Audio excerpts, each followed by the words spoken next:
So our split sway just come in the mail, and I've actually cut two different pieces already. I trimmed it off this backside. If you try to do faux suede, the only bad thing about faux suede is that it will fray, or at least almost every kind I've tried will fray immensely and just unravel and fall apart. You almost have to get real suede, and it has to be thin and pliable, or it's not going to tie well. So the main reason to use knots on a flute, of course, is the actual magic in it, the actual magic in knots, or some people call it ties. Everything has a meaning, everything has a purpose. There are the knots that, you know, just go around the flute without covering up any hose, and then there's actually one that actually serves an actual physical purpose, which is to cover a hoe that you may not ever use. So this flute was designed for people that play and rest their pinky on the actual note, which I never do. If I'm balancing, my pinky's always, you know, off to the side of the hoe, and that hoe is basically a non-functional, other than people who just want to rest their pinky on it, and I always have it way up in the air if I'm not using it, unless I'm using it to balance, then it's never ever on top. So what we're going to do with this one is we're going to actually cover that bottom hoe, and then what we're going to do with this one, for whatever reason, the person who made this decided that they wanted to carve into that. You can actually see it's been carved into on both sides. Anytime you do something like this, you're not the one that decides, it's the spirit of the flute, it's you know, that the spirit of that tree that it used to belong to, that's telling you, that guiding you, you know, where it wants it, and it only wants it on that one end. Whoever made this flute, they did a wonderful job, but they just accidentally didn't listen. I don't know if they even knew how, but didn't listen to the spirit of the tree when they made it, and it really doesn't like that it's been carved into like that. With this one, we're going to kind of mend what it wants mended, and it just wants, I think, that covered up. So we're only going to do one knot for this, because that's what that one wants, and then we're actually going to do 3 knots for this one. Again, the number, the colour, what it's made out of, it all has a purpose. The colour was for this one the autumn season and the northwest direction, night energy, goat totem, protection and healing intent, cleansing intent. The energy of this was never, you know, excruciatingly in unrest, but you can just tell it's a bit, I mean, well, I can tell that it's a bit more at peace since I put that on. Honestly, I believe that whoever made this was a branch that probably would have preferred to be left in the forest, but at the same time it wasn't so disturbed by what happened that it didn't allow this flute to actually be played and used. Sometimes they're in such unrest that they don't even want to be played, and therefore you know, if you buy something like that, a lot of times you'll be asked to actually bury it or put it back in nature. So we've honoured it in this way by doing what it asks that it wanted. It wanted protection and mending. And a long time ago I actually carved a pentagram into it for that same reason, for protection and mending. That actually was already there, that rune.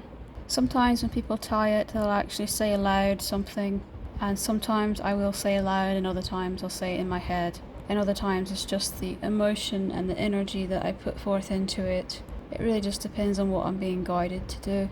So this one is just purely for the magic and the energy. It was not meant to cover up any holes or anything, and it only wanted 1 tie, and the number is even important. So 1 has a bit of a significance to it because that's the number it chose, but honestly I think it chose that because it wanted to fit around that particular spot. Even the phrase on here means something, so you don't ever want to cut them off because they have a significance. Really, any magic ties, they do have a bit of binding in them, but you should never bind something forcibly. Like, for example, this is only binding to the point where the spirit of this this domestic goat allowed its relic hide to be used, and the spirit of this tree where the limb came from to make this flute has a harmony with that spirit and has allowed it on there, has even requested it on there in this case. There has to be harmony there, and both these spirits are free to, come and go as they please. They're not bound to one another, they're not infused to one another. If anyone ever does that for any reason, it's evil, it's wrong. There's a symbiotic harmony, and that's all you need. You don't need to forcibly, literally infuse the two energies together, especially if you're going beyond relic and into the actual spirits themselves. That is just flat out evil and wrong. Met a lady like that once with protection stones or power stones, and she said, oh, it's alright if I, do a binding to basically steal and consume all the energy and even the soul of the stone to make it her own, so that it could not escape her. She says, oh, it's alright as long as, no joke, as long as I recharge it once a month under the moonlight. Well, moonlight is healing and gives strength and energy, but if you cut off a cat's limbs and only sew them back on once a month, is that alright? Doesn't matter whether or not something's alive or dead. Things still feel pain. How would you not like to be your own soul anymore? Be inside another forever? Pisses me off. She literally was draining it dry, for an entire month. All its energy just sucked out, like an energy vampire. Anyway, so, on top of that, she bound it to herself. It just pisses me off. You see right here that about the width of the flute itself, I have left that solid, I have not cut it. We're going to do 3 ties, so past the width of the flute, we've got 3 separate ties on, on either end. You do want to try to make it at least about the width of the top part of the flute, so that on either side you've got a bit of room on either side. That's not, if it's too narrow it might not cover up the hole, or it might be too close to the hole. Whatever material you use, if you're not going to use suede, you have to make sure that it's non-breathable fabric, because if it's breathable for something that is you're covering up a hole with, the air will just shoot right out of it and the flute won't be able to play properly. So you do have to have something that is non-breathable to cover that up. So the first tie is going to be knowledge and rebirth. The second tie is going to be wisdom and spirit.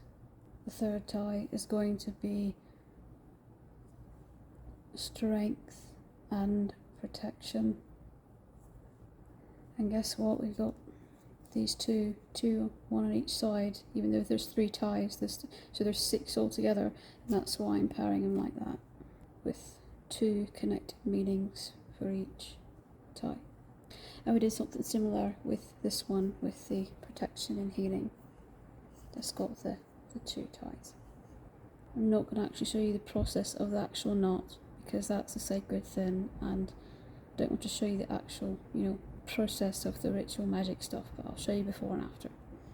I don't want just anyone watching that, because this knowing exactly how to do it falls into the wrong hands, and they can use it for the wrong thing. Posting it on the internet like that when anyone can watch it, I don't actually show stuff like that. So, and as you can see, these knots are a little longer. The fringe on it is a little longer. That is deliberate, that is on purpose. That also has a reason. Literally everything, these knots all go by intent, so literally everything that you do has some kind of deeper meaning and purpose. So now both of our flutes are done, and basically that purpose is whatever it is that you decide it to be. It has to be something that the spirit of the flute and the spirit of, in this case, the goat, that the suede, that relic belongs to that spirit. So it all has to be whatever they will allow. Everything has to harmonise. If it doesn't harmonise with you, you're not going to get anywhere with it. Flute and anything on the flute has to harmonise with you, has to agree to working with you. Even though these are just relics, you still have to ask that sacred permission to be able to work with these relics and make anything out of them, do anything with them. Otherwise you're going to be fighting against that energy constantly, and the magic is never going to be something that flows, something that actually, whatever you're trying to get accomplished, whether it's protection, healing, whatever it is, it's not going to mix well, and it's not even going to agree to put forth any of its own energy. It's going to work against you instead of with you. So, but as long as you've got that sacred permission, really any kind of significance or meaning is basically endless. It's just whatever you want to put into it, and again, it runs solely off of intent. So whatever you intended the magic to go into it, that is what is going to go into it.